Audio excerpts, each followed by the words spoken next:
Welcome to the first episode of the Wishlist versus the Win. This is a little series I'm going to do that breaks down what my clients wanted when they went into their house hunting journey and what they ended up with. This is a great case study on seeing how people's wants and needs change or don't change. Hi, I am Elizabeth and I am a real estate agent in Southern Ontario, Canada, and I am here to make the real estate process just a little bit less intimidating and scary and overwhelming, and maybe even make it a little bit fun. So let's jump in. Today, I am going to do my little case study on some recent clients that I had. They are an amazing couple that were just a pleasure to work with. They were brand new to the whole real estate process. They actually were looking to rent their first place together. Very exciting. And they found a place that I think is a winner. So let's talk about their wish list.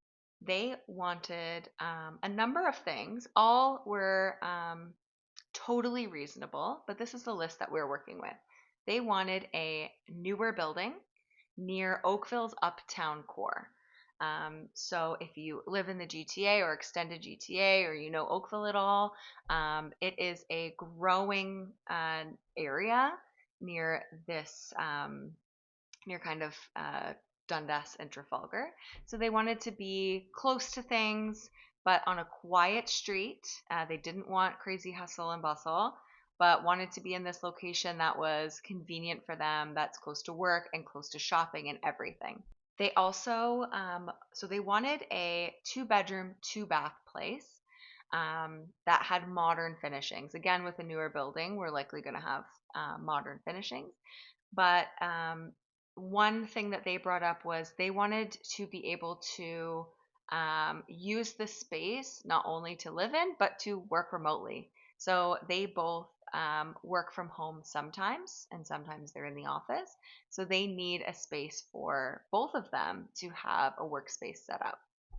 And funnily enough, I have helped a number of people buy condos or rent condos, and a lot of my clients don't care if they have a balcony, which these people agreed with me in that they really wanted a balcony. When I lived in a condo, I needed that little balcony, even though it was tiny, but I needed access to outside.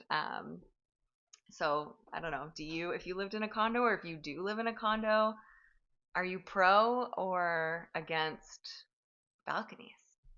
Anyway, they wanted an outdoor space of some kind. They were willing to have the little tiny classic condo balcony, but they were kind of crossing their fingers for something a little bigger. And so all of this, they had this was their list, and they wanted it for under $3,000 a month. Of course, after my initial meeting with them, and even at the end of our meeting, I did a lot of research on whether this budget would work for them, work for what they wanted.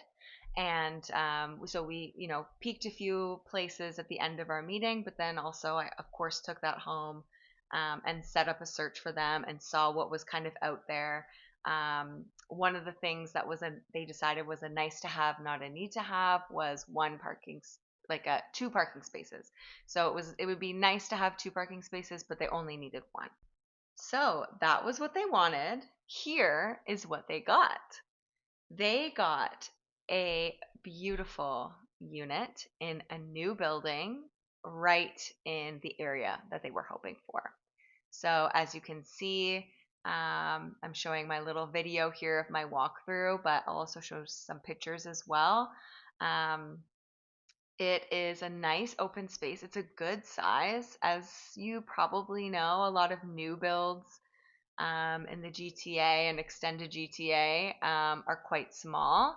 And this is just over 800 square feet. So very reasonable for a 2-bed, 2-bath.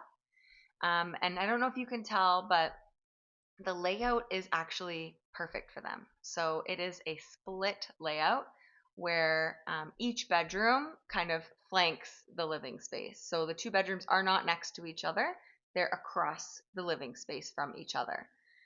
So if they are working from home and using that second bedroom as an office, they have a lot of different spaces to be. The office doesn't have to be in the main living area, it can be hidden away in the second bedroom that is also big enough not only for both of their desks, but can be like they can transform it into a guest bedroom when they need it. The primary bedroom is big and bright, and has an ensuite bathroom. The second bathroom is out in the living space, so when guests come over, nobody has to go into anybody's bedroom. They actually got a really big balcony, especially for a condo these days. It's very long and it spans the whole unit. So they will be able to do a lot with that. Okay, and drum roll, please. What do we think they paid for it? Um, Reminder, their max budget was $3,000 a month, which when I did my research, thought, that's a reasonable budget. We can definitely find something for 3,000 or under. And I actually managed to get them this place for $2,850. So needless to say, they are happy. I am happy. Everybody's happy. They're so excited to move in. And yeah, what do you think? I would love to hear in the comments. Do you like this place? Do you think they picked the right one? Would you live here? Also, how would you style that balcony? Because it's long. You can have a couple different little areas set up. So tell me your thoughts. Oh, and stay tuned for the next episode of the Wishlist versus the Win, because I'm so excited to share this next story of an awesome family that I got to help. They were first-time home buyers, and they ended up finding the place that is perfect for them.